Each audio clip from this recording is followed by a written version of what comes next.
It was an evening, and it was during the Easter holidays. The schools had already paused for the holidays as we went to celebrate the holidays with our parents. Easter is a common holiday that is being celebrated worldwide. It is something that had started from the past, and it couldn't just be let go. My elder brother Jack was in town looking for the best opportunities so as to sustain his younger family. My little sister Anne was with me at home. Since my mother had gone to the market to look for something for us to eat, my father, as usual, had gone to take some illicit brew. As usual, they call it changa. He was so used to taking changa that we, as the family members, had become used to him all the time because we didn't see any day that he was sober in mind. He had given me instruction carefully to go and clear the garden so as to prepare it very well for the coming rains, which were very near as the signs had already started showing. I was happy to remain alone at home because I couldn't count my sister Anna as somebody. She was so young to be counted as somebody who could be whom someone could lean on. I went I went and started clearing the garden as instructed by my dad. He was someone whom we had respected so much that we didn't want anything that could annoy him. My other sister had gone playing in the neighboring home that was just some few kilometers away from our home. So I was only left with Anne, the younger toddler. I started clearing the garden very fast because the rain was showing signs on that very day.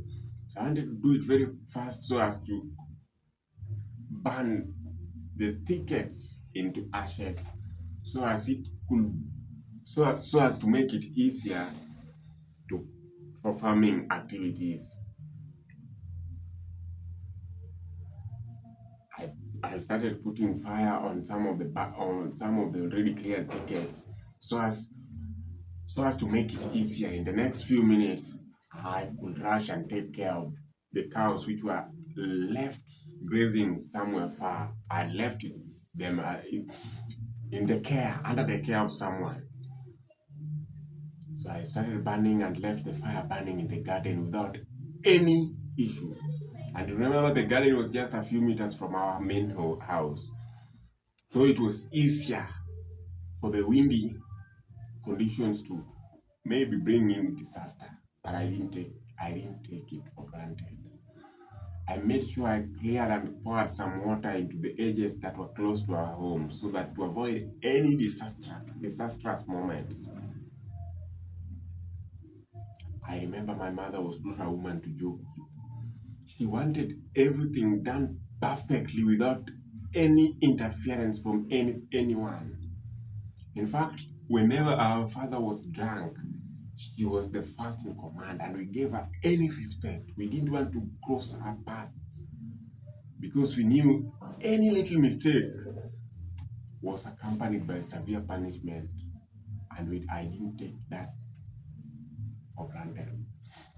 I rushed to take our cows from the hands of one of the herders I had left them with so as to come back and tie them because the rainy season was so near and the wind was blowing the clouds and making the rain nearer and nearer.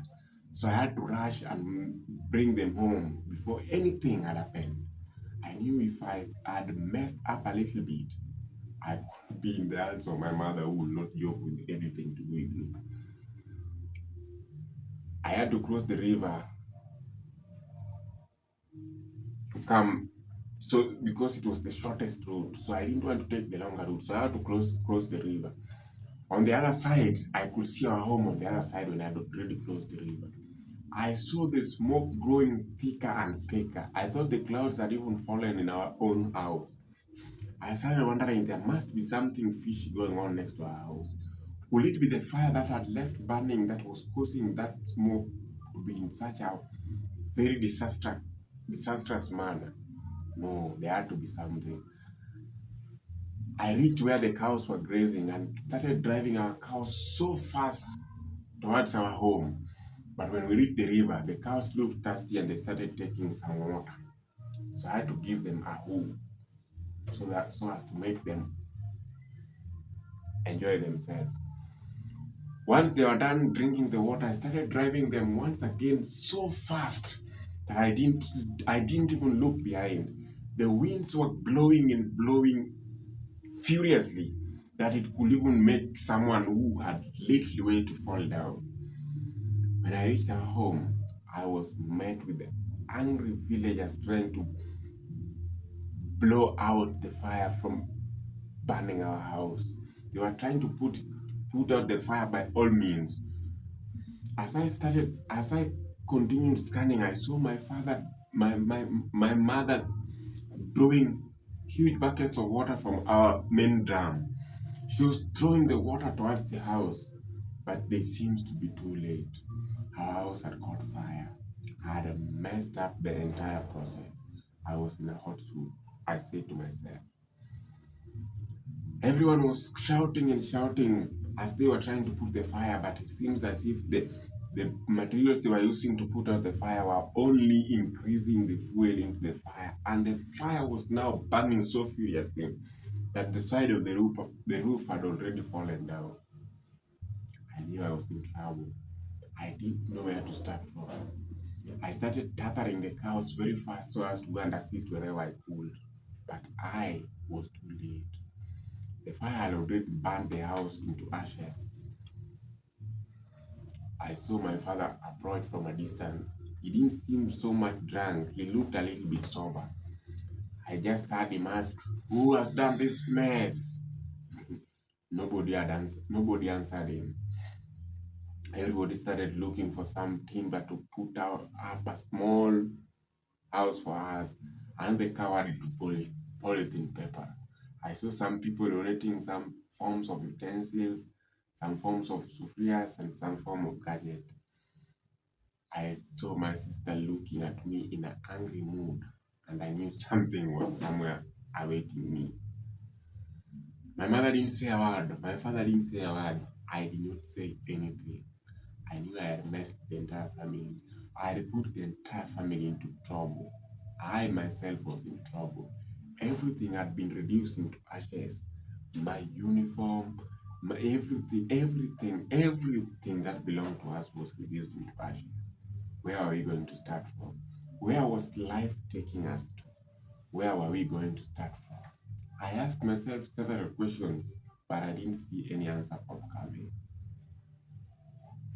Thank you for watching that story.